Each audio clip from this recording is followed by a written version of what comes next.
By using turmeric powder as an indicator, how to calculate the nature of acid and base. आपण काय करणार आहोत, हळद याला इंडिकेटर कन्सिडर करून आपण काय करणार आहोत, ऍसिड आणि बेसचं नेचर कसं असतं सबस्टन्सचं ते काय करायचं आपल्याला कॅल्क्युलेट करायचं. एक छोटासा एक्सपेरिमेंट आहे. आपण काय केलं, एक ग्लासमध्ये वॉटर घेतलेला आहे आणि त्यामध्ये आपण काय करणार आहोत रे, टर्मरिक म्हणजे हळद ऍज अ काय यूज करणार आहोत रे, इंडिकेटर यूज करणार आहोत. मग आपण काय केलं, एका ग्लासमध्ये काय पुट केलं, आपण हळद टाकलेली आहे.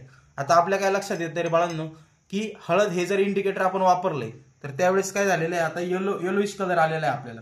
आता जर हा येलोइश कलर आपल्याला रेड मध्ये टर्न झाला तर आपल्याला काय लक्षात येत असतं रे, की जे काही नेचर आहे, ज्या सबस्टन्समुळे तो रेड झाला त्याचं नेचर कसं असतं, अल्कलीन असतं. आणि सेकंड काय असतं तुमचं, की जर तो येलो मध्ये टर्न झाला परत तर त्याचं नेचर काय मानलं जातं, ऍसिडिक नेचर मानलं जातं. मग आपण काय करणार आहोत, आता सर्वप्रथम पहिला सबस्टन्स घेतलेला आहे तो आहे आपला डिटर्जंट पावडर. आपण काय करणार आहोत, या सोल्युशन मध्ये डिटर्जंट पावडर ऍड करणार आहोत. जेव्हा आपण डिटर्जंट पावडर यामध्ये ऍड केलेलं आहे, आपल्याला काय लक्षात येत आहे रे, की जो काही कलर आहे तो येलो कलर चेंज होऊन आपल्याला कुठला कलर मिळाला आहे रे बाळांनो, रेड कलर मिळालेला आहे. याचा अर्थ काय लक्षात येतोय, की जे काही डिटर्जंट आहे त्याचं नेचर कुठलं आहे, अल्कली नेचर आहे. आता आपण काय करणार आहोत, त्याच सोल्युशन मध्ये काय करणार आहोत, लेमन ज्यूस ऍड करणार आहोत. मग आपण काय करतोय, आता यामध्ये लेमन ज्यूस ऍड करतोय.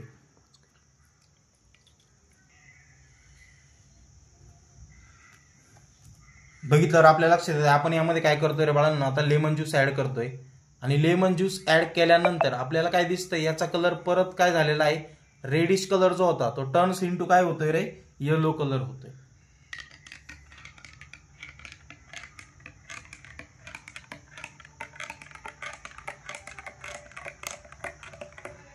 ओके, म्हणजे आपल्या काय लक्षात येतंय, की लेमन वॉटर जे होतं किंवा लेमन ज्यूस जो होता तो काय करतोय, येलो कलर दाखवतोय. म्हणजे त्याचं जे नेचर आहे ते कुठलं आहे रे बाळांनो, तुमच्याकडे ऍसिडिक नेचर आहे.